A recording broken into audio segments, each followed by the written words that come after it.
This is Dr. Paul Connett, and we are very, very, very lucky, fortunate, all those good words, to have him talk with us because the country is being deprived of his wisdom. Dr. Connett, please.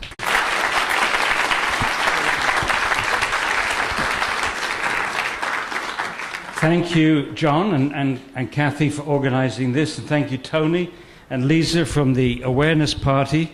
I've agreed to be an advisor to this party. I think it's very important that we get some ethics back into politics and into science, of course. It's rather dangerous for me to talk in this, with this venue, sponsored here by Uncensored, because the other side is on the ropes as far as the science is concerned.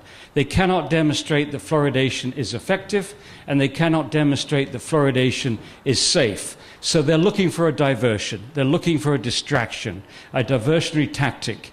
And one of the tactics that they've used very successfully in the past is to paint opponents of fluoridation as Looney Tunes, conspiracy theorists. So by being here today, they will certainly use this as against me. Okay. But my attitude to this afternoon is that the people here, by and large, I suspect, are people that will look at the evidence, look at the scientific evidence, look at the evidence, and take that, let that evidence take them wherever it may, whether it's about 9/11, whether you believe that a passport managed to jump out of a hostage's pocket, escape a fireball that melted a building, and managed to land in the rubble of the 9/11. I mean, we need to pursue questions like that. Obviously, the American media can't pursue questions like that because they're frightened of where it takes them. And this fluoridation debate, as early as the 50s, people were saying it's beyond debate. They were in the 50s, they were saying, spokespersons for the government were saying, this is beyond debate. Now that's quite a shocker for a scientist, because no scientific issue is ever beyond debate. You've always got to entertain the possibility that an inconvenient truth or an unwanted fact is going to destroy a beautiful theory. All of science is a theory. And you always have to nurture the notion that at some point that theory is going to be overturned. Einstein thought there was only one law that would not ever be challenged, and that was the second law of thermodynamics. Okay, a little bit more about my background. I didn't want this issue. I was approached 3 times in the 80s, early 90s, to take on this issue by somebody in Ontario, by somebody in Spokane, Washington, and somebody in Ohio. And I turned them down, and the reason I turned them down was 2 reasons. One, I was incredibly busy. I was teaching chemistry full-time at a university, and in my spare time, that was every weekend, term breaks and holidays, I was traveling around the world on waste management, fighting incinerators. And to give you the end of that long story, after 25 years, that's taken me to 49 states in the United States, 7 provinces in Canada, and 54 other countries. This is actually the 5th time I've been to New Zealand. So very, very busy, and I didn't want a third issue, and I didn't want a third issue that was going to stigmatize me, which was going to convince people that I was over the edge. They already thought I was on the edge with dioxin and incineration being bad ideas, but this would have definitely pushed me over the edge in their eyes. And then my wife, one afternoon, brought a cup of tea and put it on my desk and gave me a bunch of papers and said, "Dear, would you read these?" And I said, "What is it?" And she said, "Fluoridation." I said, "Take that away, these people are crazy." But being my wife, unlike those other 3 people, I couldn't put her off. She says, "You've got to read it." I said, "Look, why?" She says, "Well, there's going to be a meeting tonight in the village council, and they're going to consider whether we're going to continue fluoridation." And I didn't even know we were fluoridated, she said. "And I want you to tell me whether I should be supporting the continuation of this or whether I should be stopping it." Because she's pretty, involved politically, locally. So, okay, all right, I'll read it.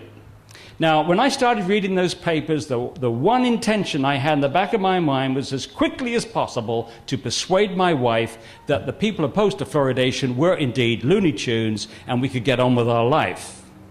And one of the things I thought they confused was fluoride and fluorine. Fluorine is the most aggressive, most reactive element in the periodic table, whereas fluoride as a chemical species is very unreactive.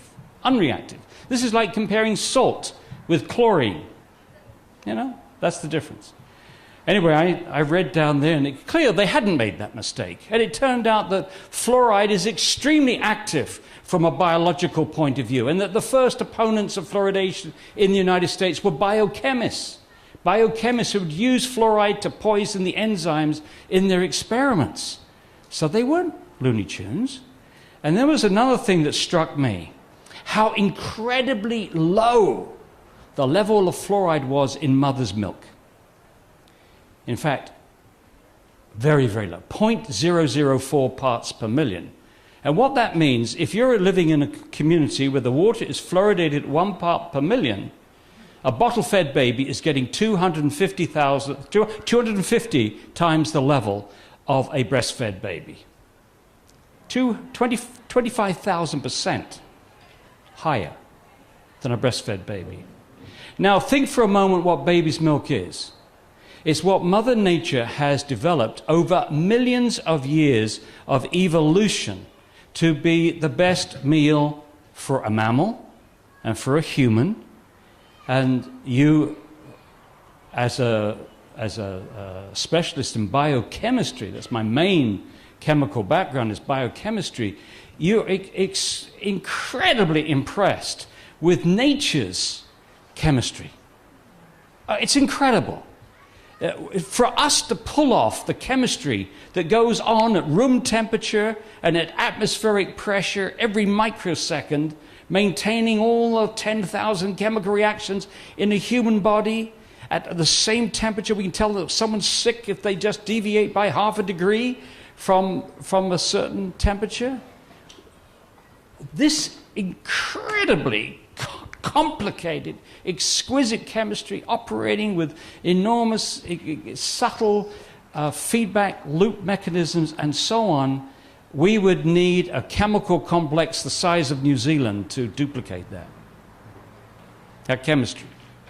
And the thought that a bunch of dentists at the American Dental Association knew more about the nature about what a newborn baby needed for a healthy development was something which I found totally preposterous then, and 15 years later I can see it's utterly preposterous now. And that's with all the evidence that we've gained from the last 15 years. So yes, this is another example of man's extreme arrogance. The notion that nature is broken and we have to fix it. In this case, it seems rather insignificant. It's about tooth decay, and maybe we can improve tooth decay by improving on the level of fluoride in mother's milk. Now, let me say at the outset, I do not believe that fluoridation is the worst problem facing this planet. There are far worse problems. But the good news is, this is the easiest one to fix. All you need is a strong wrist. Just got to turn off a tap. You know, when the political will is there, it's as easy to end like that. I thought when walking to the village council, that meeting, I said to my wife, I said, this is going to be easy, Ellen, this is going to be easy. I said, when they hear what I read this afternoon, there's no way they're going to continue to do this. It took us 7.5 years to get it out of our village. It ain't easy. It ain't easy. So to get that tap turned off, we need political will. We have to change. We have to get that political will. And the only way you can get that political will is by informing people, masses and masses of people. And that's become easier over the last 15 years because of the internet and because of the emails and so on. We can communicate better than we can ever communicate, people to people, like-minded people to like-minded people, and they can't keep hidden anymore the evidence. The evidence, all the studies are almost instantly available for anybody to read. They can't hide it anymore. They can't keep honest people, honest scientists, doctors and dentists away from the literature. And they've done their best to do that. They've done their best to keep people away from the literature with two strategies. One, trust us, we're authority, we've got white coats on, we're your government, trust your government, and all these organizations endorse fluoridation. How can they all be wrong? Are they out to hurt you? No, no, no, no. So you've got authority on the one hand, and you've got the other attack, which is the people opposed to fluoridation are Looney Tunes. And when you see the way they've gone after opponents, for instance, when Phyllis Mullinax published her pioneer study on the effect of fluoride on animal brain, she was sacked. She was fired.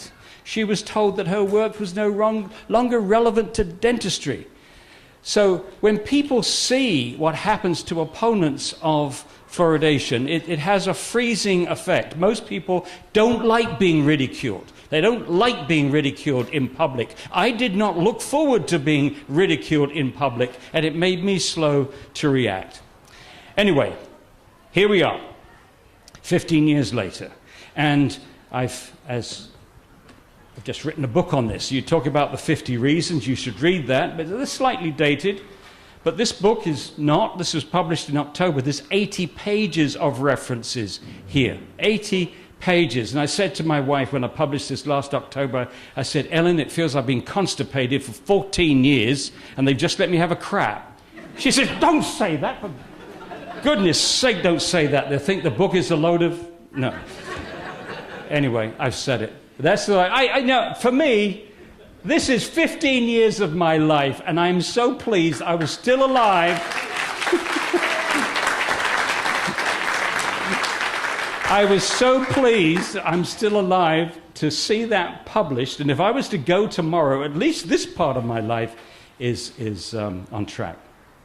Okay, let's go. But as I said to Lisa this morning with the awareness party, I said, whenever you're talking about toxicity of substances, there are lots of toxic threats that we know about. Don't forget sustainability. The two issues. There are a lot of things that we can do which are safe, but they're bloody stupid because they're not sustainable. And I'm thinking particularly of incineration.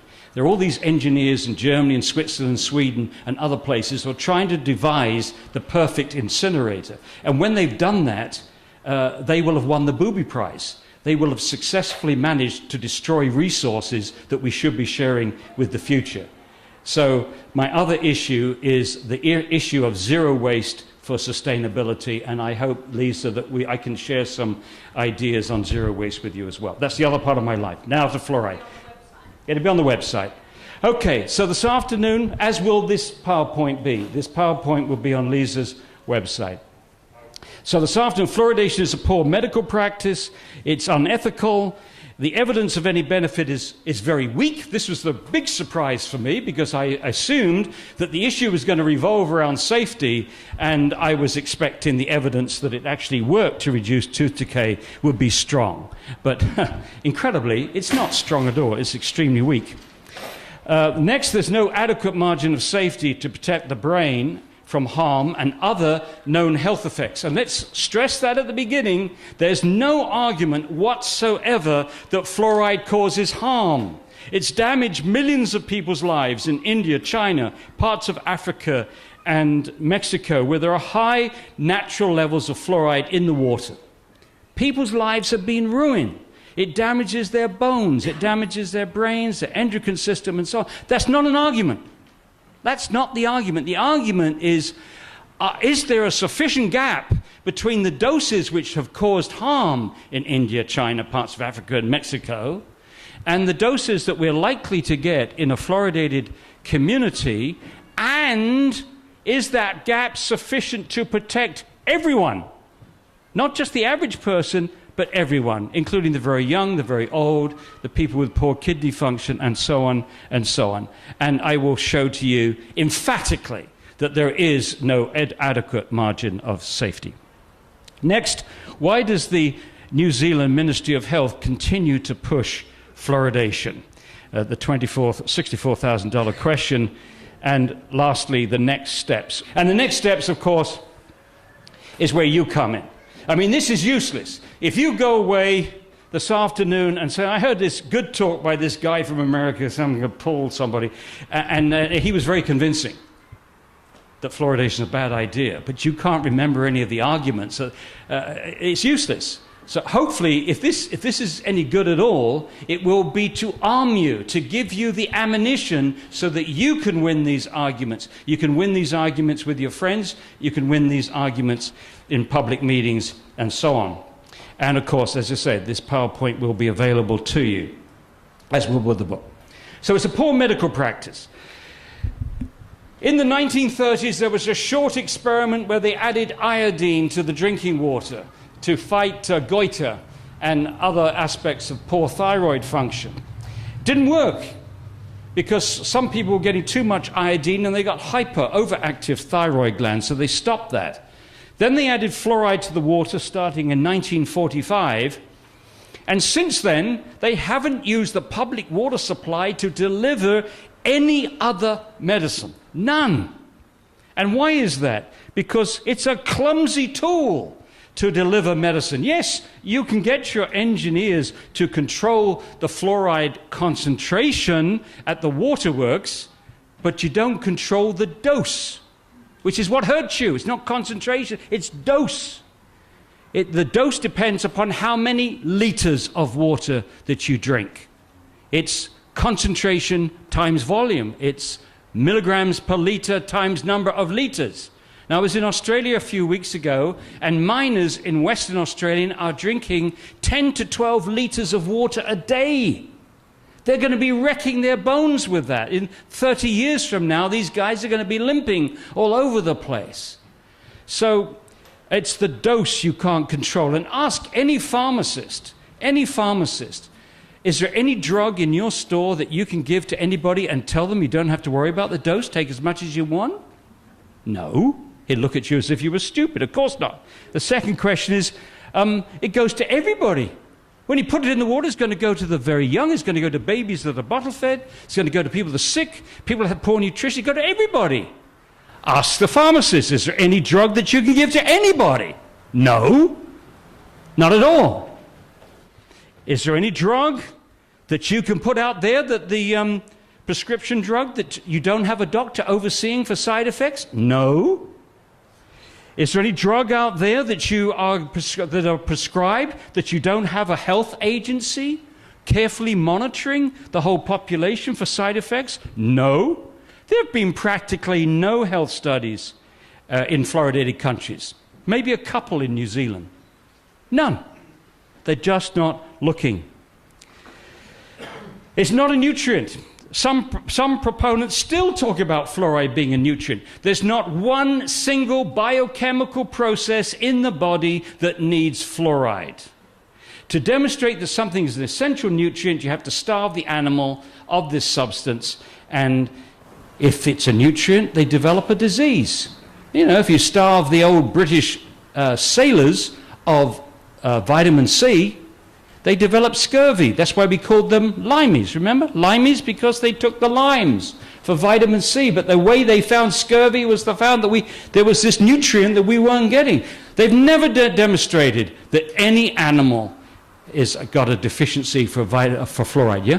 They actually mixed the limes with the rum, otherwise they couldn't get the sailors to eat them. Oh, that's excellent, excellent, excellent. Very good. Okay. So it's not a nutrient, but of course, as I've already mentioned, it is extremely toxic. Not only does it interfere with enzymes, but it also interferes with G proteins, which are a little complicated, but basically G proteins are involved in getting messages across membranes. This is not something you want to interfere with. The chemicals used are not pharmaceutical grade. You know, dentists don't believe this when they're told this. These chemicals are obtained from the wet scrubbing system of the phosphate fertilizer industry. A spray of water captures two toxic gases, hydrogen fluoride and silicon tetrafluoride, and left to themselves, those gases have decimated the local environment, damaged the vegetation, crippled cattle.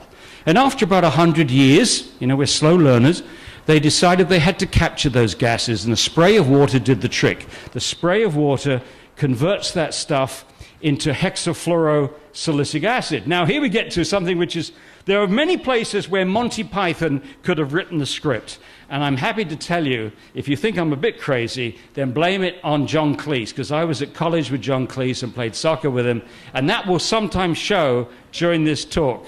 You know, I can only remain serious for about 5 minutes, so I'll try.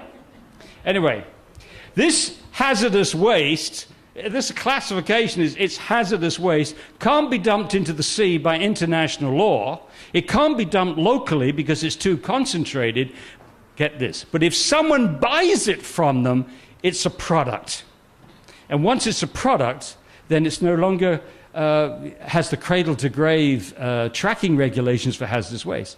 And the people that are buying this stuff from the phosphate fertilizer industry are the public waterworks, public utilities. Now, we had a funny situation in Johnstown, New York, where they stopped fluoridating. And they had a couple of barrels of this stuff left over.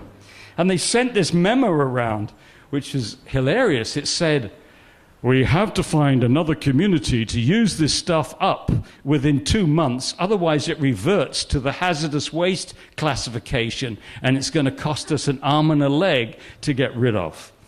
Incredible. So here are these substances. The main chemicals used are silicon fluorides, the hexafluorosilicic acid, that's the stuff that is captured in the scrubber, and you can convert that with sodium hydroxide into the sodium salt. If you use hexafluorosilicic acid, you can use that as a liquid, as a solution. If you want to use a solid, then you can use the sodium silica fluoride. Neither of these chemicals, either in their pure form or the contaminated solutions, have been put through any rigorous toxicological testing. All the testing has been done on sodium fluoride, not on these things.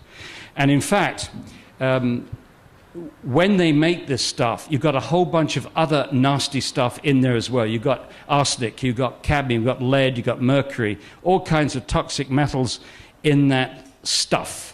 And here's a classic case of the answer to pollution is dilution. Even though you've got all those nasty things in there, they think that if they dilute that 180,000 to 1 with the water, everything's okay. Except I should also tell you that the same phosphate rock that is mined for phosphate, soluble phosphate in Florida, is also mined for uranium.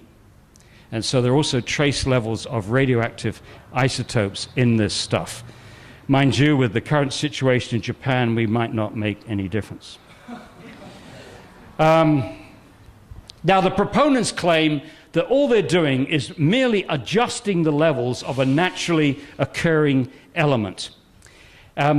But because a substance occurs naturally does not make it safe. I've already told you that naturally occurring fluoride is wrecking the lives of millions of people in India and China. And also, arsenic is naturally occurring in some water supplies. It doesn't make it safe. But if you want a guide as to what is safe, certainly what is safe for the baby, then nature's given you a very good guide. It's the level in mother's milk, and I've already mentioned this. The level is as low as 0.004 parts per million. The baby is getting 250 times that level in a fluoridated community. In New Zealand, your average levels are between 0.7 and 1. The average is 0.85. And so at 0.85, you're getting 200 times. 200 times the level in mother's milk. Again, that's 20,000% of the level in breast milk. The proponents claim that water fluoridation is not medication. But the definition of a medicine, in most places, maybe not in New Zealand, but in most places, is a substance given to people to help prevent or combat a disease. And it's only the intention. Whether it does work or not is not the issue. If the intention is to combat or prevent a disease, it's a medicine. And fluoride is added to the water to help to combat tooth decay. So fluoride is being used as a medicine, and water fluoridation is mass medication. All the rest is semantics. That's the fact. It's a poor medical practice. The official classification in the United States from the FDA, the Food and Drug Administration, is that fluoride is an unapproved drug. It's never been subjected to the randomized clinical trials for any other drug on the market. Even though this is the most prescribed medicine in America, going to 180 million Americans every day, in every glass of water they drink, it's never been regulated by the FDA. However, get ready for Monty Python, it's coming in soon. They are. The FDA does regulate fluoridated toothpaste, bless them. And here's a packet of fluoridated toothpaste from the United States, Crest in this case. And on the back it says drug facts. So even Crest disagrees with the New Zealand Ministry of Health. Do not swallow. Only use a pea-sized amount. And that's a pea-sized amount. And here's the warning. This is the required warning from the FDA. Keep out of the reach of children under 6 years of age. If more than used for brushing is accidentally swallowed, get medical help or contact a poison control center right away.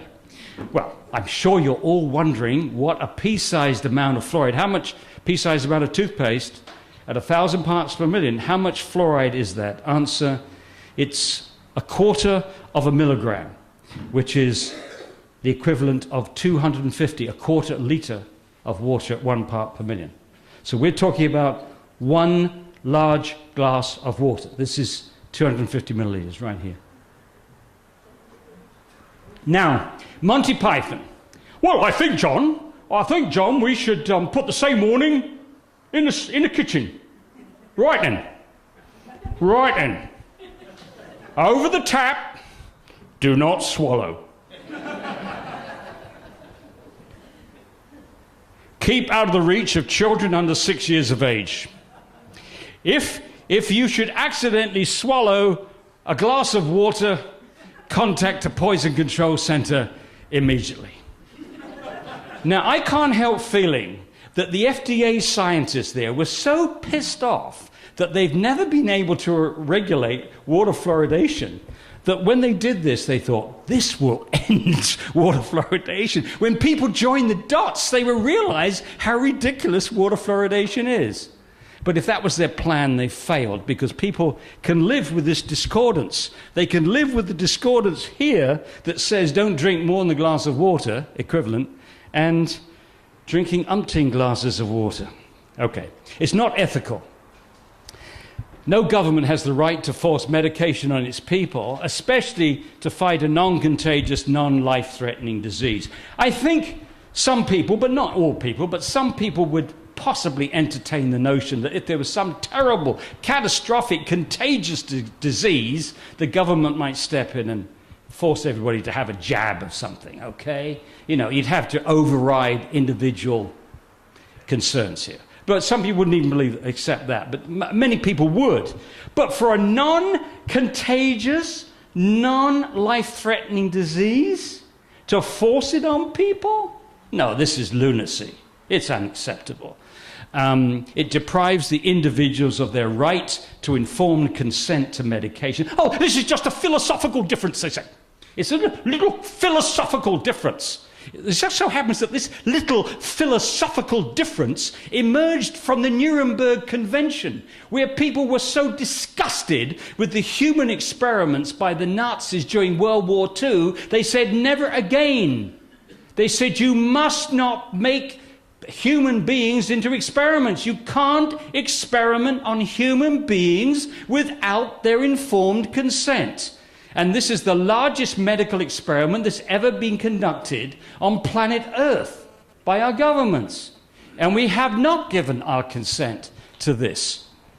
And basically what's happening here is that a government is doing to everyone what a doctor can do to no one. If I, as a doctor, said to you, I've put some really good stuff in here, it is really great for you, really, really good, drink it. And you said, no, I don't want to drink it. Drink it. If he forced you to drink it, and you said no, he could lose his license. Because he's required to tell the patient what it's good for, what the side effects are for. And when he's gone through all that, that rascally, irrational, emotional citizen still has the right to say, no, doc, I don't want to take it. But our arrogant governments have said, no, we're going to force it on you, whether you like it or not. Now, the good news in New Zealand, this is still a local decision. You can still win this by voting against it. You can still win it by getting a council to vote it out. And that's happened, and it will continue to happen. In Australia, they're not that lucky.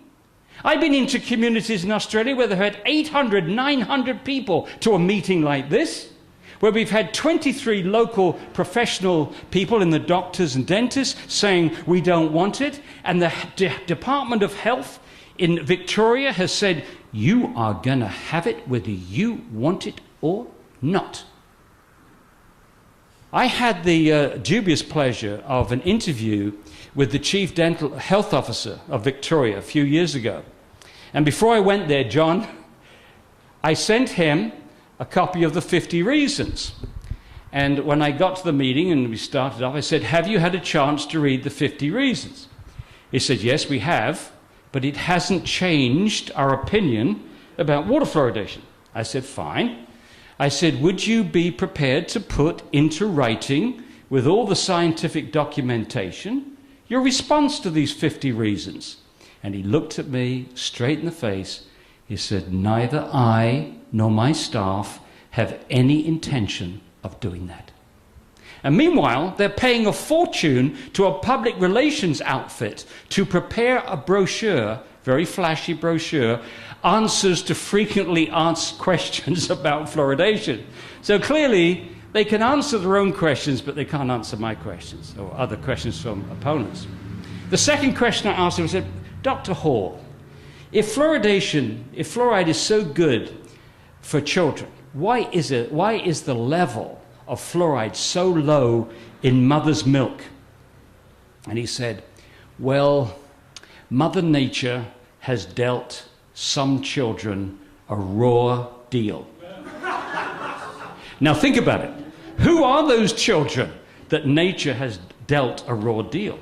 These are the unfortunate children who are born in unfluoridated communities. How unreasonable of nature to do that. Incredible, incredible.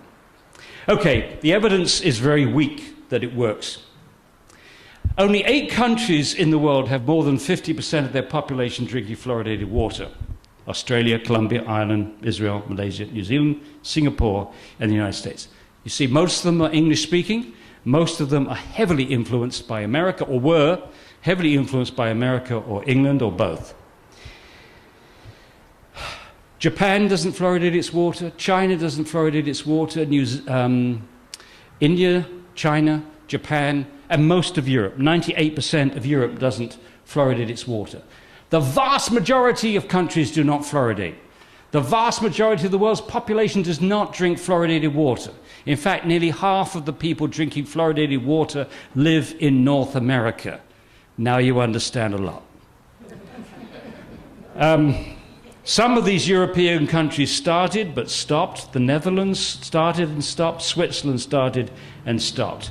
4 of these countries fluoridate their salt. But the vast majority neither fluoridate their water nor fluoridate their salt. Now, these government entities in Australia, when they're confronted with these arguments, it's amazing. They just say the first thing that comes off the top of their head. So when you bring up the fact that most of Europe is not fluoridated, they say, oh, well, that's because Europe doesn't have centralized water delivery systems. I go, what? What? Germany doesn't have, France, Scandinavia, Netherlands, they don't have centralized water delivery systems? This is crap. But it's straight off the top of their heads. Oh, well, it's because Europe has high natural levels. Maybe 1 or 2 places, but certainly not all over Europe.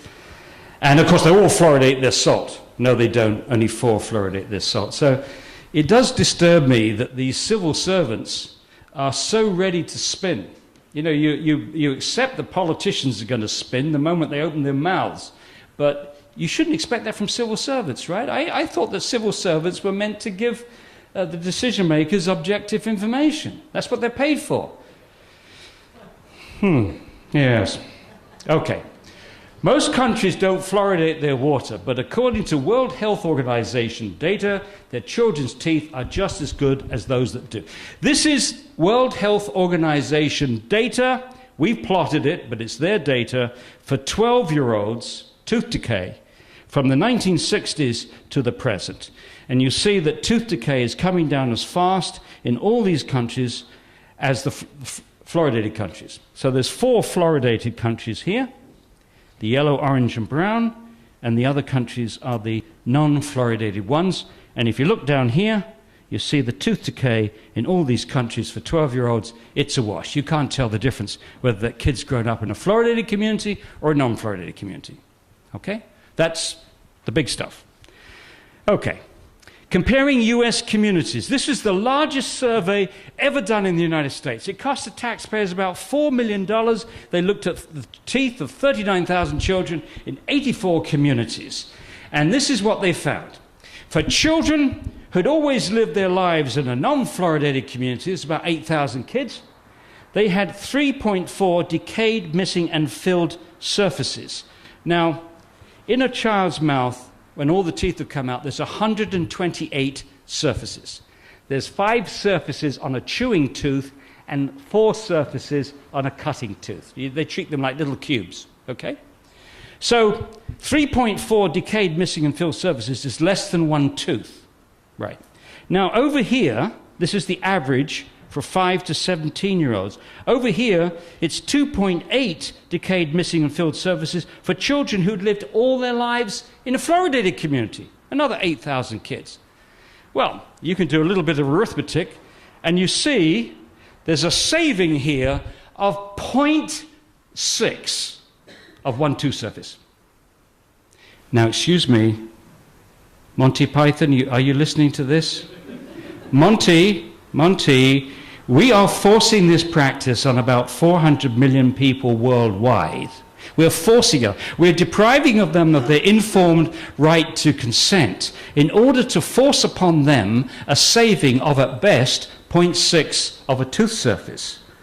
And that's before we get into whatever risks is involved. I'd like to have a gigantic statue of a tooth built outside the Ministry of Health or the American Dental Association in Chicago, and on it, 0.6 of 1 surface would be in platinum or something, or gold. And we'd all go down and worship the saving of 0.6 of a tooth surface, for which we've lost our fundamental human right to informed consent to medication, plus whatever risks we're taking. Anyway, you think that's meager? It's even less in other countries. In Australia, the savings in 2 states, this was Western Australia 0.12 and Queensland 0.3, the difference, lifelong difference in tooth decay of the permanent surfaces.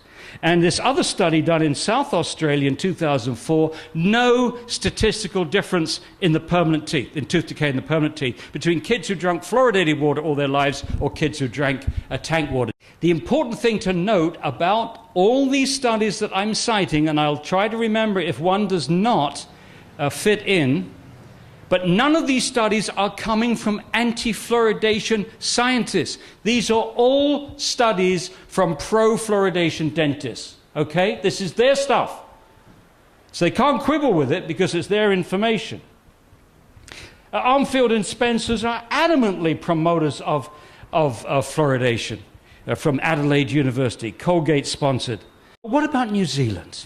Well, you have a wonderful example in Auckland. Robert Mann is here. He's a colleague, was a colleague of John Cahoon at Auckland University. And Bill Wilson over here was also a close friend and colleague of John Cahoon. One of my heroes. I met him in 1997 when I was here on waste, fighting incineration in Mary. And I interviewed him on videotape, and I was really humbled by this interview. I felt, my God, if I'm ever in his situation, I hope I have the same guts as he's had of actually going in public and saying, I was wrong. You know, if somebody eventually shows that this is a bunch of, you know what, I hope I will go to the public and say, I'm sorry, I goofed, got it wrong. Would I have the courage to do that, or would I just keep quiet? I don't know. But anyway, John Cahoon, as the chief dental officer of Auckland, and then as a counsellor, was an avid promoter of fluoridation. He was so effective that he was sent on a world tour in 1980 to collect the evidence once and for all that fluoridation worked. He went to Asia, he went to Australia, he went to North America, he went to Europe. 4 months. And to his utter dismay, the researchers behind the scenes were telling him, John, we simply are not finding a difference in tooth decay between the fluoridated and the non-fluoridated communities. So he came back, a little crestfallen, to New Zealand, and he found a big report on his desk marked confidential. And this report was the tooth decay figures for the whole of New Zealand. In those days, every 5-year-old and every 12-year-old had their teeth examined as part of the National Health Service. And he looked at the data. There was no difference in tooth decay in the children in the fluoridated cities and the non-fluoridated cities in New Zealand. In fact, the teeth were actually a little bit better in the unfluoridated cities. He still didn't do anything public with this. And then his assistants came to him and showed him pictures of dental fluorosis.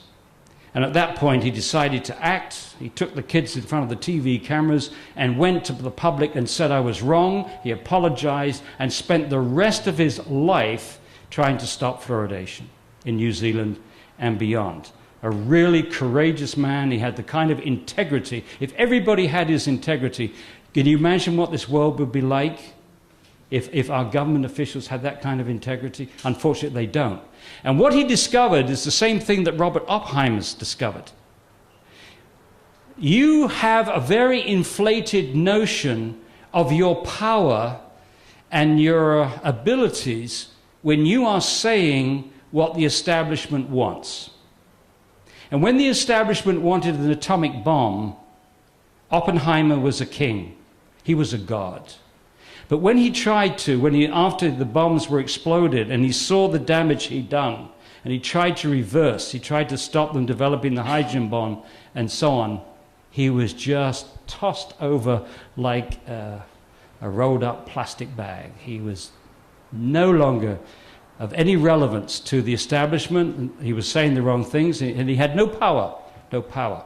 Worth remembering that. I call it the Oppenheimer factor.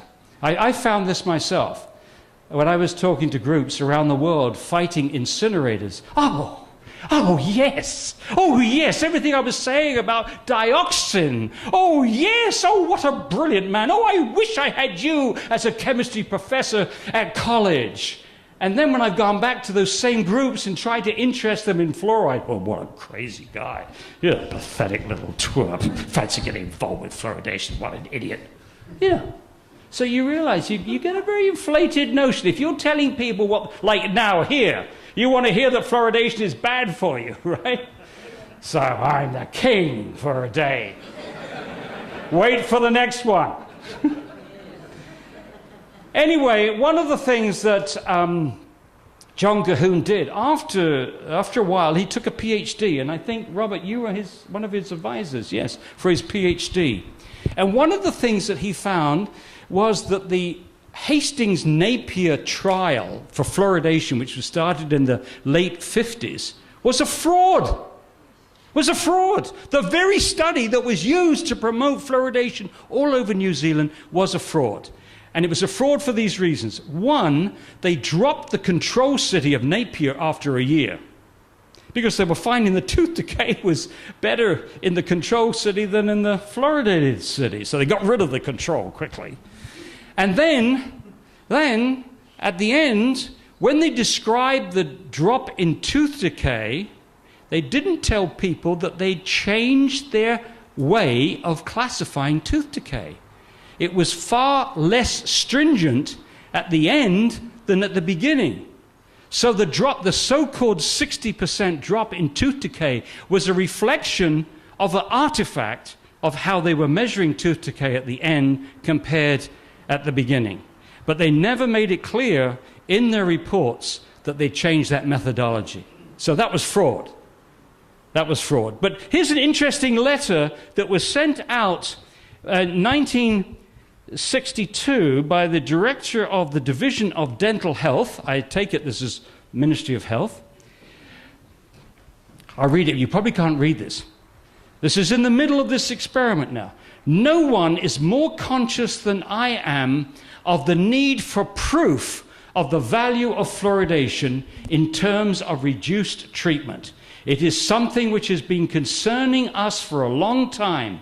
It's only a matter of time before I will be asked questions and I must have an answer with meaning to a layman, or I'm going to be embarrassed. And so is everyone else connected with fluoridation. But it's not easy to get. On the contrary, it is proving extremely difficult. Mr. Espy is conferring with Mr. Bock and Mr. Ludwig, and I am hopeful in due course they will be able to make a practical suggestion. I will certainly not rest easily until a simple method has been devised to prove the equation fluoridation equals less fillings. Now, if that's not a smoking gun, I don't know what is. You know, we're 7 years into the experiment. They're not finding the evidence. They're embarrassed by this, and they're struggling to find a way to prove that fluoridation equals less fillings. And now we know how they did it. They changed the methodology for the assessment of dental decay. I sent Dr. Calhoun's study to the Associate Minister of Health, Tony Ryle, and I said it would take a man of great patriotism and the ability to take a lot of flack in order to do something as important for New Zealanders as trying to remove fluoridation. So he passed it on to the Assistant Minister of Health. Betty Lefevre in 1998 described the difference in tooth decay in the permanent teeth. This was a survey of the whole of New Zealand as clinically meaningless. But studies from the Ministry of Health. I was very fortunate to talk to the Ministry of Health last week. 25 people showed up. That was good. 25 people showed up. And I had before that read a report of theirs called Our Oral Health. And they found, this is quoting, they found that 9 to 10-year-olds continuously exposed to water fluoridation had half the dental caries experience. And this, of course, is the reason to keep this magnificent obsession going. Now, they referred to 4 studies. Here they are. Lee and Dennison, 2004. They compared Wellington, which probably has the best tooth decay rates in New Zealand, the best, versus Canterbury. Wellington is fluoridated, Canterbury is not fluoridated, and they had a saving of 1 DMFS, 1.4 subtracted from 2.4, 1 decayed missing and filled surface. Okay, so that's slightly better than America. But what's the percentage difference? Percentage difference is only 41% saving. In actual fact, the percentages are very misleading. You look at the absolute saving, so 1 tooth decay saving. But if Lee and Dennison had compared Canterbury with Waikato, which is fluoridated, or Otago that is fluoridated, they would have found that Canterbury was doing pretty well. It was doing 31% and 11% better than those 2 towns. So you have to be very, very careful when people are comparing 2 towns, because unless you match up very carefully the income levels, you can get any result that you want. There's a far stronger relationship between income levels and tooth decay than you'll ever find with the absence or presence of fluoride in the water. Now, that's first study. Second study, K. I can't pronounce that name. K. No significant relationship was found between residential fluoridation history and dental caries in the permanent dentition. Wait a moment. I thought the Ministry of Health was offering this as evidence that fluoridation was working. No difference. All right? Let's look at another one. Schulter. Prevalence of dental caries in the deciduous teeth, the first teeth. 54.9% in the fluoridated, 62% in the non-fluoridated, a saving of 7%. Well, okay, that looks good. Not bad, 7%. Permanent teeth. Fluoridated 15.9, non-fluoridated 11.7. Permanent teeth worse in the fluoridated areas, but not statistically significant. So this is another, either no difference or better for the non-fluoridated community. Not doing too well, right? There's 3 studies, 2 have found no difference, 1 found 41% or 1 tooth surface. Fourth study. They looked at the residents in a fluoridated community. If they had no residents, it was 1.22 DMFS.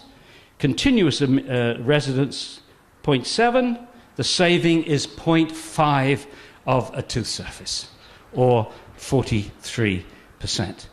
So based upon those 4 studies, what have we got here?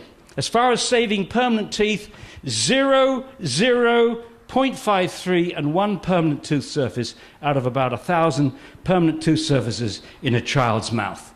And this is translated into half that children who lived in fluoridated communities up to 9 and 10 had a 50% reduction in tooth decay.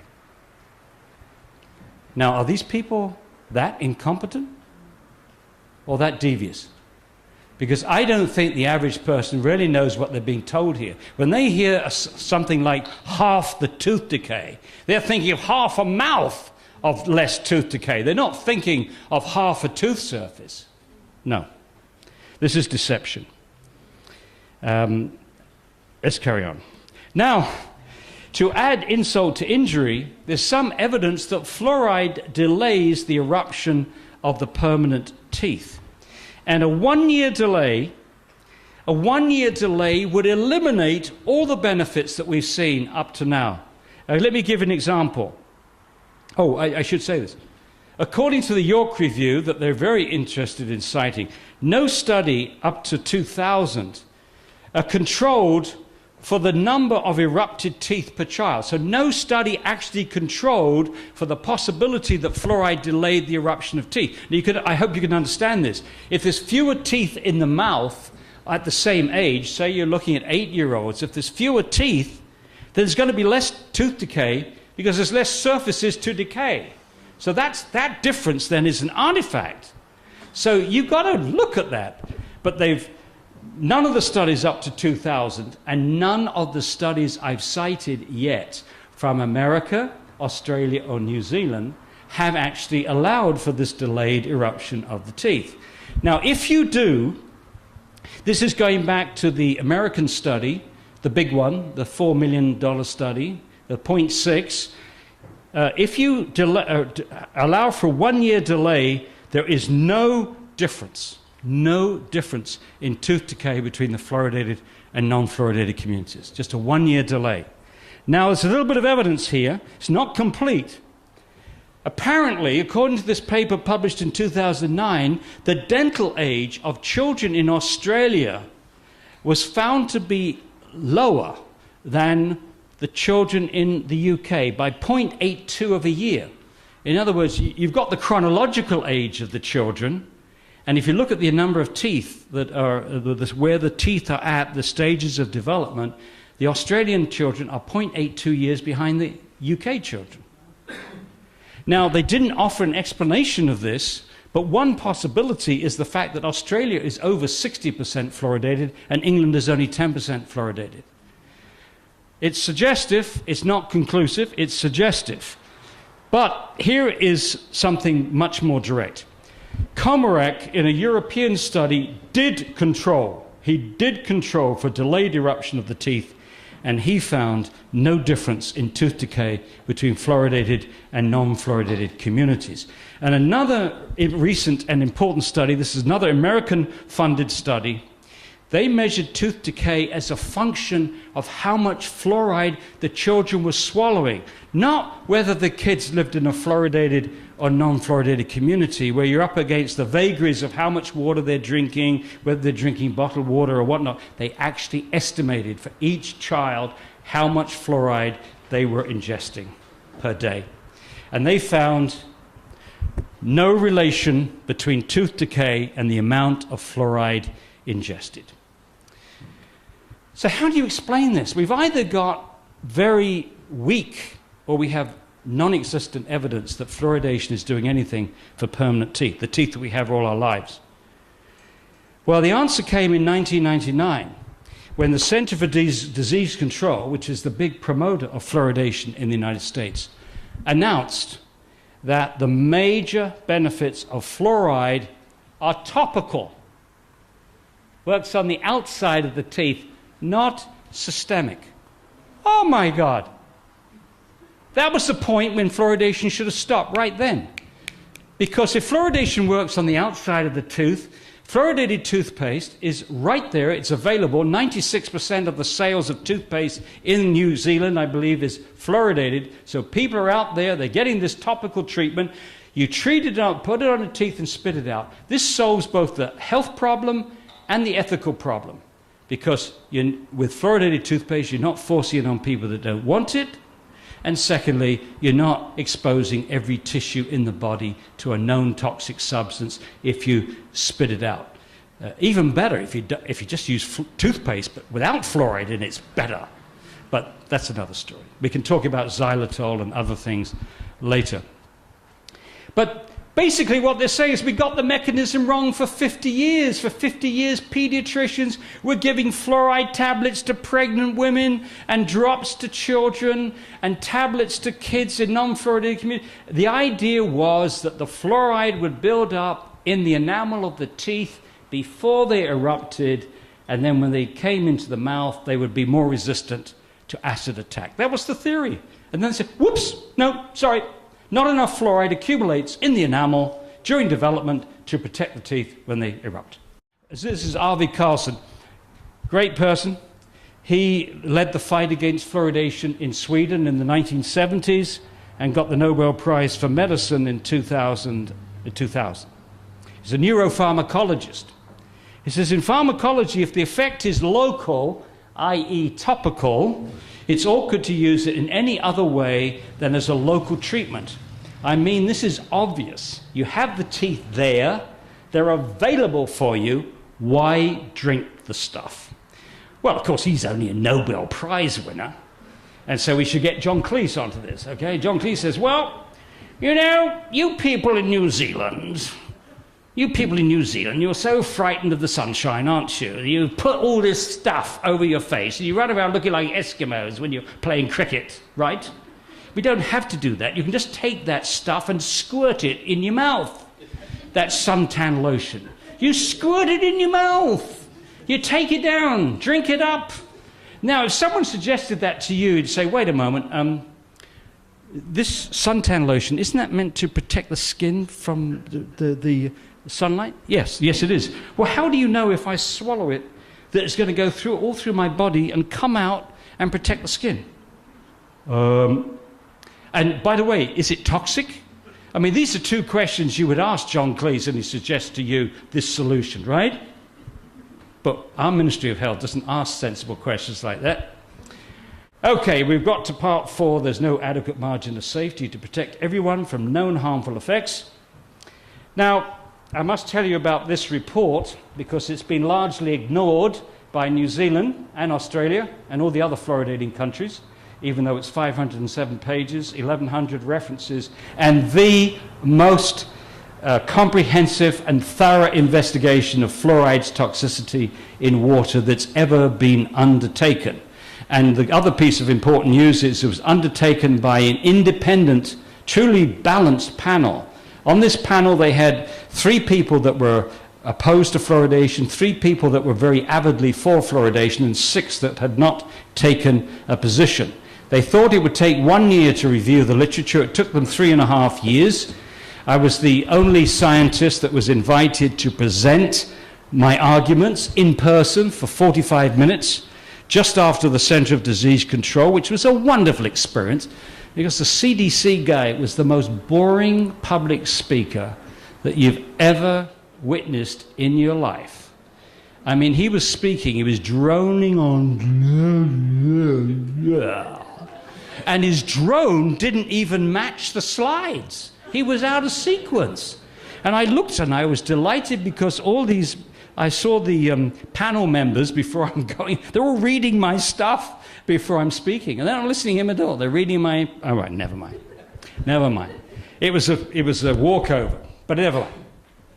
So they came out with this report, and basically what they said, that their brief was to look at the safe drinking water standard in the United States, which is set atrociously high at 4 parts per million, and they came back and said the standard is not safe, it needs to be lowered.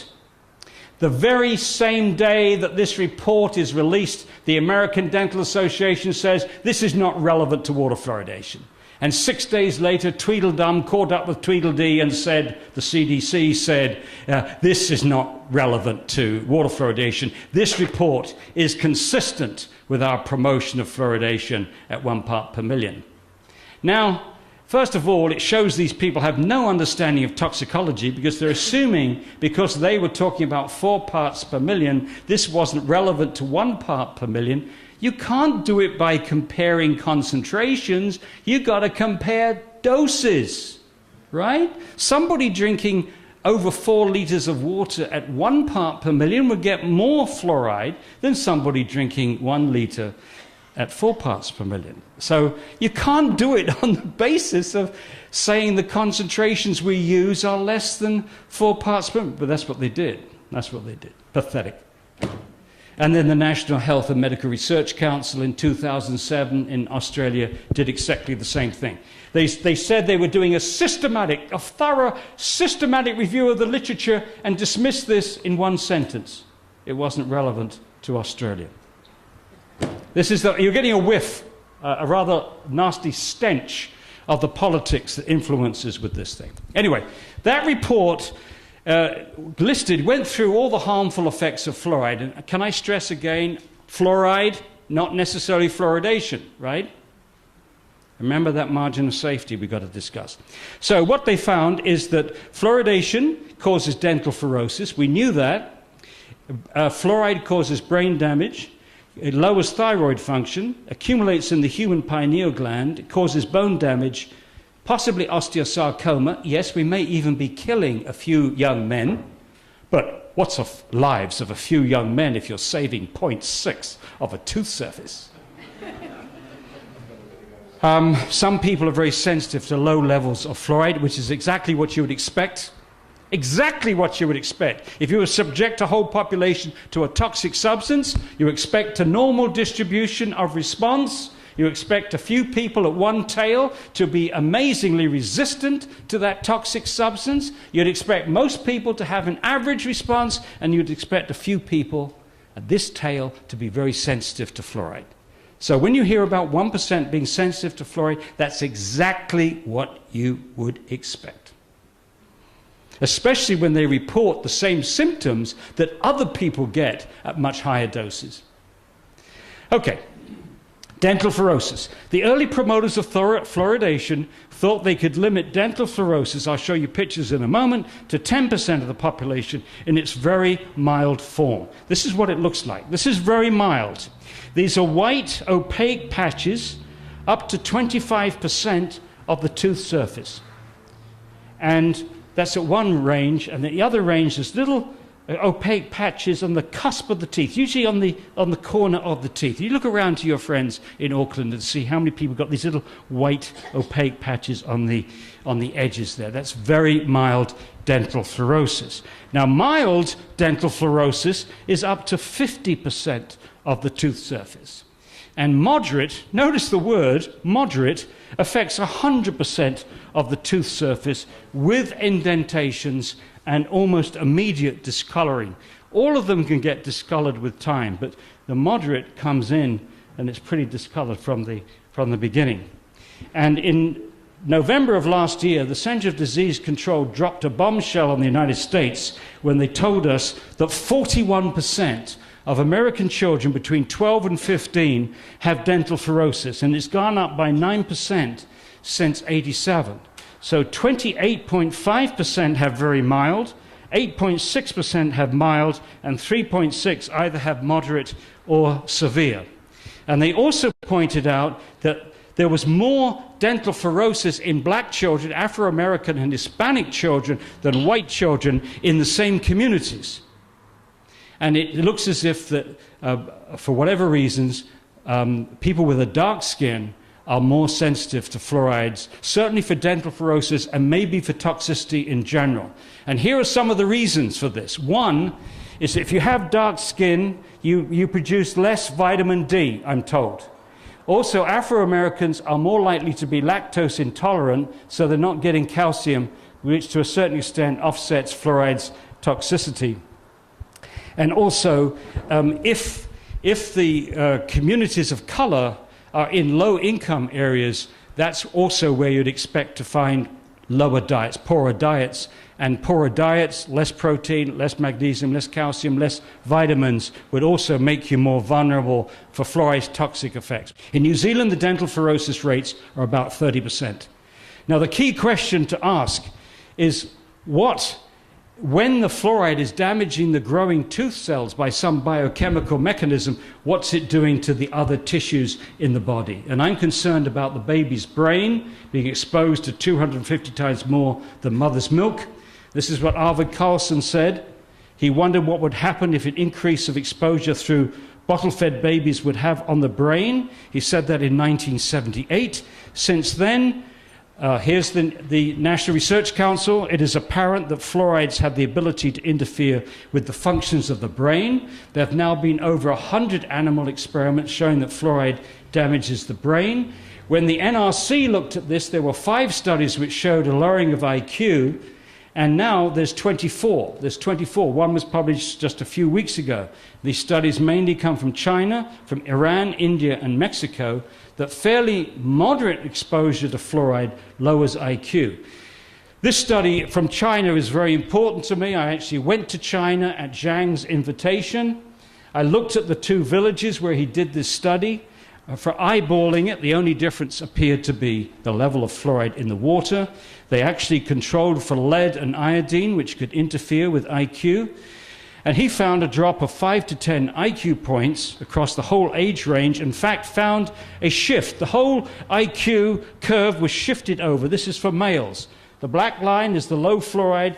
The purple line is the high fluoride. So a whole shift in the IQ curve. Fewer very bright kids, more mentally handicapped kids. Similarly with the females, the whole curve is shifted over. And he estimated that the lowering would occur, the threshold was 1.9 parts per million. This next slide is the most important slide. If you could remember this, it'd be great.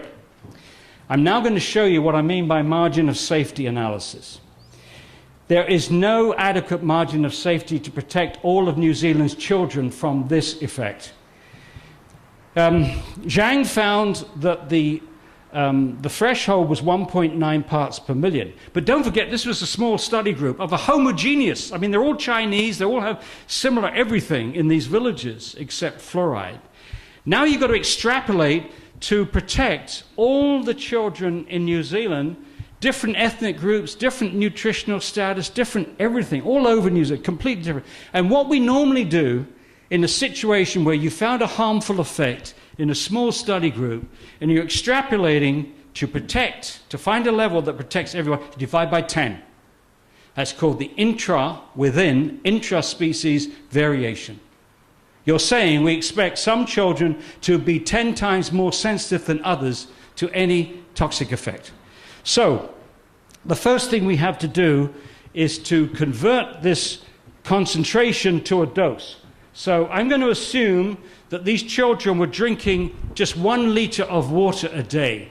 And I've done a sensitivity analysis on this, and it really doesn't make a huge difference whether you assume they were drinking half a liter or 2 liters a day. So keep the arithmetic simple. 1 liter.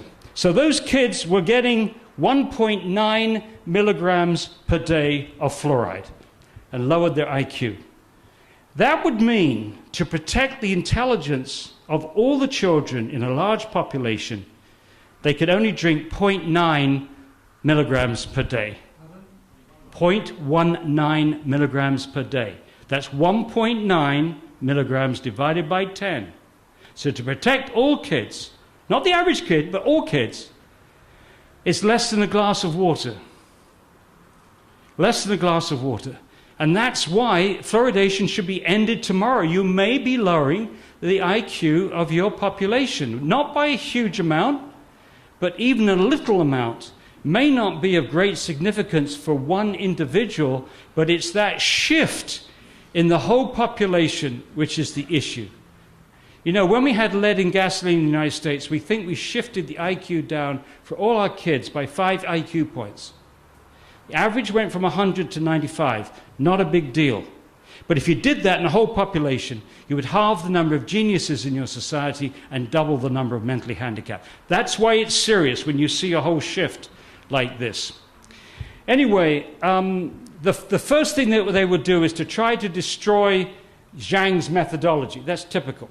They don't reproduce the study, they just challenge the methodology. They're going to have a hard job this time because Zhang resubmitted that study with some modifications, updates to the environmental health perspectives. This is one of the leading environmental health journals in the United States. It's published by the National Institute of Environmental Health Studies, which is part of our Department of Health, and they accepted it.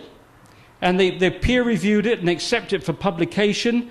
We distributed a published online copy, and then to our dismay, it was withdrawn. Zhang had to withdraw this because some of the material had been published before. Now, some journals will let you do that. They'll say, okay, yeah, you had some of this before, but you've updated it, it's okay. And he had updated it, but he had to withdraw it. But the thing to note here is it wasn't withdrawn because the methodology was weak. The methodology was peer-reviewed and published, was prepared to publish by America's leading environmental health journal. So they can't destroy the methodology. And meanwhile, about a week after that was withdrawn, another study came out from China which looked at even lower levels, between 0.3 and 3 parts per million.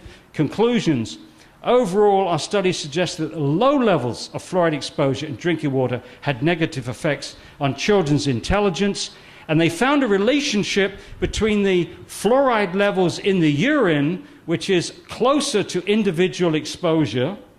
The level in the urine is close to the level that you are exposed to, it's related, and lowered IQ scores, and they actually plotted IQ, and the IQ is coming down as the level of fluoride in the excreted urine, meaning the exposure to fluoride, goes up. And that was, the p-value for that relationship was 0.0001, meaning it's very statistically significant, and the end result is an increase in the fluoride concentration by 1 part per million is associated with a decrease of 0.59 IQ points. Again, not huge, but significant because we're talking about something being done to everyone. So we're left with two preposterous notions. What parent in their right mind would put their children's teeth above their brains? And what government would support a program aimed at lowering tooth decay by at most 0.6 of one tooth surface if it lowered the IQ of the population by even a small amount? It's interesting, 0.6 of a tooth decay and 0.59 IQ points for, okay. And the answer is, of course, New Zealand would be prepared to do that. Just quickly, osteosarcoma. You can see the science and the politics here. Bassin, who's a dentist, got her doctoral thesis in Harvard, and she found that young boys exposed to fluoridated water in their 6th, 7th, or 8th years, this corresponds to the mid-childhood growth spurt when the bones are turning over rapidly, and a 5 to 7-fold increased risk of developing osteosarcoma by the age of 20. Osteosarcoma is a bone cancer which is frequently fatal for young men. So this is where I say we might be killing some young men with this practice. Not many, because it's a fairly rare cancer. Now, the politics. Her boss, Chester Douglas, who is a consultant for Colgate, a promoter of fluoridation, just somehow for the next 4 years failed to tell anybody that his graduate student had found this, including going to the British Fluoridation Society 1 year later in 2002 and saying to the British Fluoridation Society, my work shows no relationship between fluoridation and osteosarcoma. Oh, they were so pleased to hear that. But he didn't tell them about his graduate student's work. Totally unethical, totally unethical. I mean, he could have told them and given his reservations, but not to tell them, unacceptable. She eventually published her study with 3 co-authors.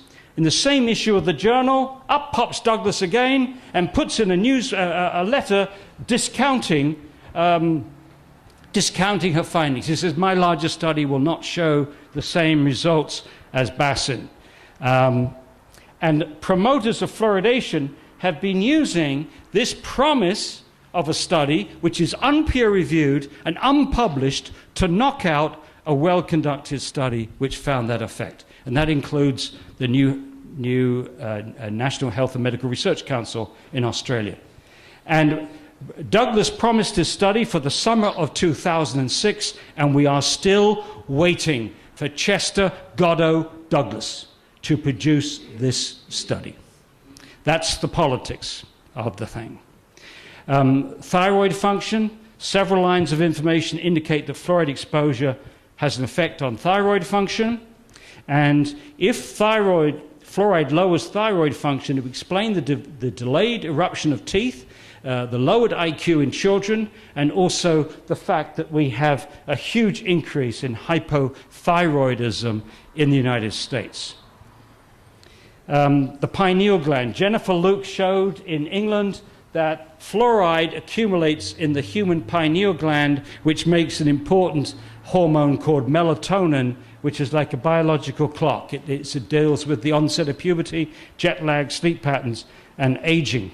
And in animal studies, she found that animals exposed to fluoride lowered their melatonin production and shortened the time to puberty.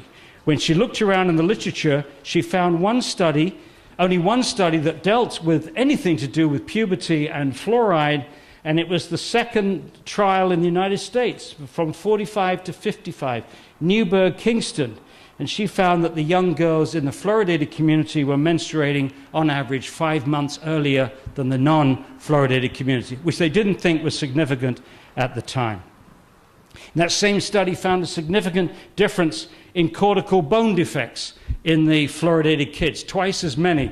The cortical bone is the outside layer of the bone, which is most important for protect against fractures.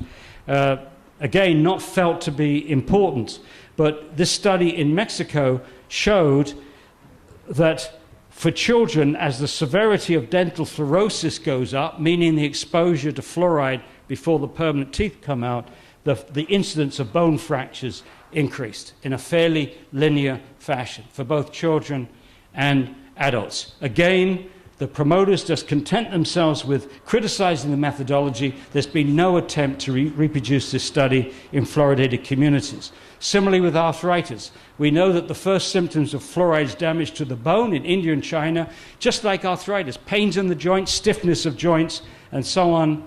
And we have 1 in 3 American adults with arthritis. You ask a doctor, Doc, I got arthritis, what causes that? And he says, we don't really know. We think it's got something to do with aging. Well, it could be something to do with aging in a fluoridated community, whether you live 10, 20, 30 years, 40 years drinking fluoridated water. No one is looking in any fluoridated country. And we're also concerned about bone fractures. The NRC conceded that bone fractures was an issue with fluoride. Fluoride hardens the bones, but makes them more brittle. And whether or not that will have an influence on hip fractures is something I don't have time to go into, but there's one important study. If you go to chapter 17 in our book, we go into that in some detail. Now, as far as New Zealand is concerned, I should warn you that tea drinkers may have a problem here. The fluoride levels in tea, particularly in England, you go to England, then first thing in the morning, they knock on your door. You're sound asleep, and this perfect stranger comes in. No, would you like a nice cup of tea, dear? So you have a cup of tea before you awake, then you have 2 or 3 at breakfast, then you have 11s, then you have lunch, and then you have tea time, of course, and it goes on all day. They have hundreds of cups of... Well, here are the levels of various different kinds of tea, and if you assume that 1 litre is 8 cups of tea, or 4 mugs, somebody drinking 8 cups of tea could be getting anything from 1 to 7 milligrams a day. If you drink 16 cups of tea, you could be up to 14.6. This person here is going to be getting levels of fluoride which are associated with the tripling of hip fracture rates in China. So a heavy tea drinker could damage their bones. Now, and also don't give tea to kids too soon because of their brains, okay? But it may be, we may be lucky, it may be because the tea drinkers in Australia, New Zealand and England have milk in their tea, and it's possible that the calcium in the milk is partially protective. You could hope you can swing on. But what I recommend is that you mix. Don't just drink tea. Drink tea, drink herbal tea, drink coffee, drink water, mix it around. Don't have just all tea, okay? And also, this argument is another argument why you don't want to fluoridate countries like New Zealand and Australia and England, because you're already getting a lot of fluoride from the tea. But I have some questions. Can we leave the questions to the end? Because I want to finish. I'm nearly finished, okay? Okay. This is the thing which I find shocking, and this is the subtitle here, How Hazardous Waste Was Added to Our Drinking Water and the Bad Science and Powerful Politics which keep it there. So the bad science is coming up. It's atrocious. No fluoridated country has have done their own studies to investigate a relationship between fluoridation, lowered IQ in children. In actual fact, there's one small study in New Zealand, but that's it. Behavioral changes in children, arthritic symptoms in adults, hypothyroidism, increased bone fractures in children, melatonin levels in children, early onset of puberty, Alzheimer's disease, and haven't tried to put on a scientific level these reports of people being sensitive to fluoride. This is atrocious. This is irresponsible. This is a violation of basic, common sense, medicine. Doctors are not trained to even recognize these symptoms. They're not trained at medical school. And talk about censorship, John. People have been trying to get me to give, asking the professors and the deans of Otago University for me to go in there and give this talk. And the dean of the medical school and the dean of the dental school are refusing point blank to allow me to come in to give a talk. When students independently asked me to come in, the dean called the students in, and now that's been quashed. And the motto for this university is Dare to be Wise. So Otago University, Dare to be Wise. But it gives you some indication of how little information that doctors are getting on this issue, at least in Otago. Maybe they're getting more in Auckland, I don't know. No. If you don't look, you don't find. The absence of studies does not mean the absence of harm. Monty Python, are you ready? Are you ready? Here we go. Dr. Peter Cooney, the Chief Dental Officer, Chief Dental Officer of the whole of Canada, told an audience in Dryden, Ontario, and I was there, I heard it, I challenged him to a debate, but he wouldn't debate me, but he gave his talk. We videotaped it, so I have this delicious quote on video. He said, he's Irish extraction, so I'll try to give the accent. He says, I walked down your high street today, and I didn't see anyone growing horns, and you've been fluoridated for 40 years. Now I have visions of the Health Canada's department. They have all these horn specialists. They have the whole horn department. They have specialists in cow horn, bull horn, goat horn, deer horn, even moose horn. And these diligent scientists comb the whole of Canada looking to see if there are any horns growing in anybody's head. And they've done this diligently for years, and they found no horns. So fluoridation is safe. Absolutely safe. Absolutely safe, nothing to worry about at all. Okay, so why? Why? The $64,000 question. I do not think, I'm sorry, John, I do not think they're trying to dumb down the world's population. I do not think they're trying to limit the world's population. No, you don't think so. You think so, I don't think so. But anyway, but the only rational explanation that I can come up with, which is only halfway there, is that these health agencies continue to promote water fluoridation, even though the science indicates that it's neither effective nor safe, is because it's, for whatever reasons, it's become more important to protect this practice than to protect the people. Now, of course, that begs the real question, why is that? And I'm trying to look at this rationally, okay, so why does the dental lobby continue to promote fluoridation? Well, they're very proud of this practice. If you argue this with the dentist, they're going to get very emotional about it. They're very proud of what they've done. Fluoridation helped to establish dentistry on a par with medicine. You know, the fluoridation research took place in the 40s. The first trials began in 45. The US Public Health Service endorsed it in 1950, but in 1948 they built the National Institute for Dental Research in Washington, Bethesda, Maryland. So this is when dentistry became on a par with the rest of medicine in terms of getting the big money for research. All of a sudden they're on the map. And fluoridation is the backbone of public health dentistry.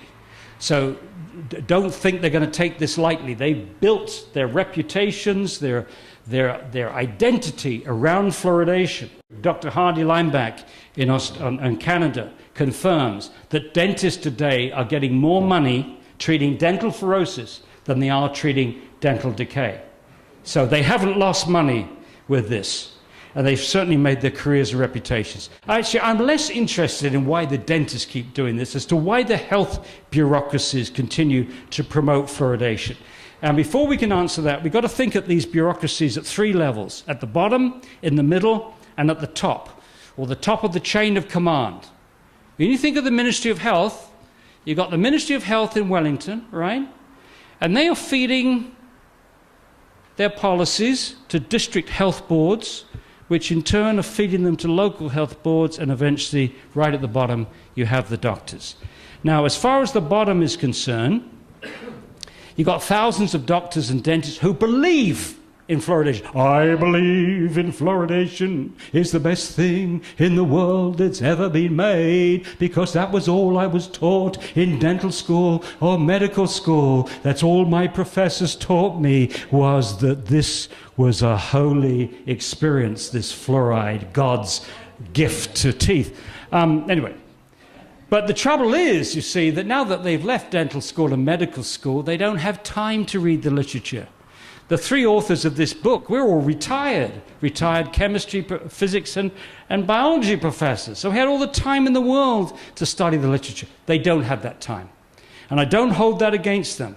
The only thing I hold against them is, without reading the literature, they're prepared to go to the public and say this is safe. And they shouldn't do that unless they've read the literature. They're just second-hand. They're passing on second-hand opinions as if it was their own.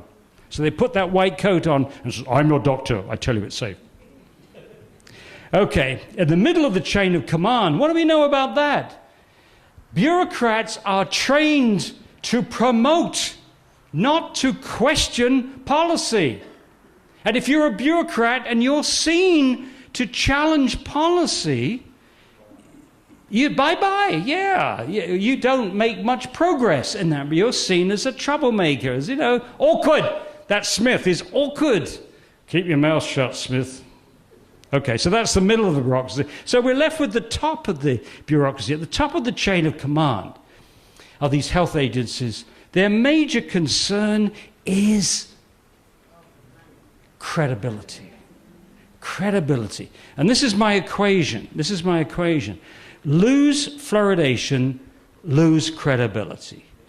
Lose credibility, and you lose or threaten the public's trust in other important public health policies. And you can guess what some of those policies are. You see, when you get to that, you look at the difference between this almighty battle for 0.6 of a tooth service. Give me a break. The Ministry of Health has just given $1.2 million to an outfit to promote fluoridation. Is this all for 0.6 of a tooth service? Could be. I don't think so. But when you get to some of those other health policies, then you're into multi-billion-dollar interests. And something which they would, you see. You know, one of the interesting things about human behavior is all of us sometime rationalize bad things with good reasons. We find a good reason for doing the bad thing, which is often uncomfortable. It's uncomfortable, but we make it comfortable for ourselves. We have that amazing ability to do it. Let me give you an example I dreamed up and see if this works for you. Okay, so I'm in my 50s, and I'm working for a drug company. And I've discovered that one of the drugs which is earning a huge amount of money for this company is actually causing this health effect in my experiment.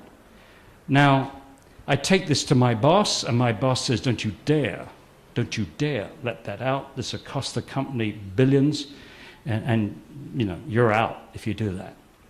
Now, that guy says, gosh, if this was me, acting as a freewheeling individual agent, I would tell that boss to go and stuff it. I'm not going to do it. But I'm not a free agent. I have a wife. I have 3 children. I have these children at university. Their futures all depend upon my keeping this job at twice the amount of money I could earn elsewhere at 50. So even though this is against my interests as an honest, decent person, I'm going to sacrifice that in the interest of my wife and children. Now, I only give that as an example of how you can rationalize doing something which is bad, but pretending to yourself you're really being quite a noble person going along with this thing. And I suspect that something is happening here, that they have decided that if they say that they made a mistake with fluoridation, it's going to affect other health policies which they are convinced are saving lives, improving lives, doing all kinds of things, and those would be threatened. And that's why they must keep fluoridation going. And what I said to them, and of course public health policies really do depend upon the public's trust.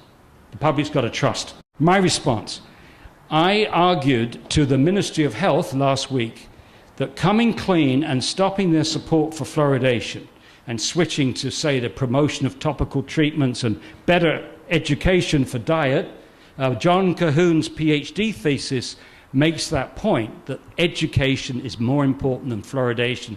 Health agencies would improve their credibility and regain the public's trust.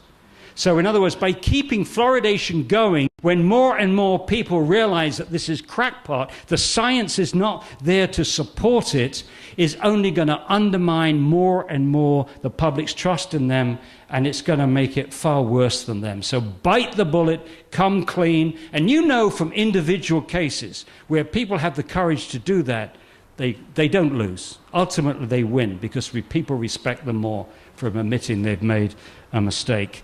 Now, the science is on our side. If you go to FAN New Zealand's website, you'll find the scientific arguments. If you go to our website, you'll find the scientific arguments. You'll find the health database that my son put together. You will also find that you can access this report online from our site. You can search it electronically from our site. So you've got access to that. You've also got access to this video. It's only 28 minutes long. It's 15 scientists, 3 scientists who wrote this. Arvi Carlson, Nobel Prize winner, 2 former EPA, US EPA scientists, Sir Ian Chalmers, and a few other distinguished, Phyllis Mullinix, who did the first animal experiment with fluoride on the brain, myself, Vivian Howard, really good, important people. And that's important for you to share with people, because those who think that the people opposed to fluoridation are twerps, idiots, flat earth society, when they look at this, there's no way. I think you do better just to get people to look at this rather than argue. Don't argue with them. Just try to persuade them to look at this with an open mind and then have the argument afterwards. And on that tape also is not only this on the tape that you can buy, but also the 28-minute interview with Chris Bryson and also a 59-minute interview I had from the crew at Alex Jones' show there. And that's the best interview I've ever done.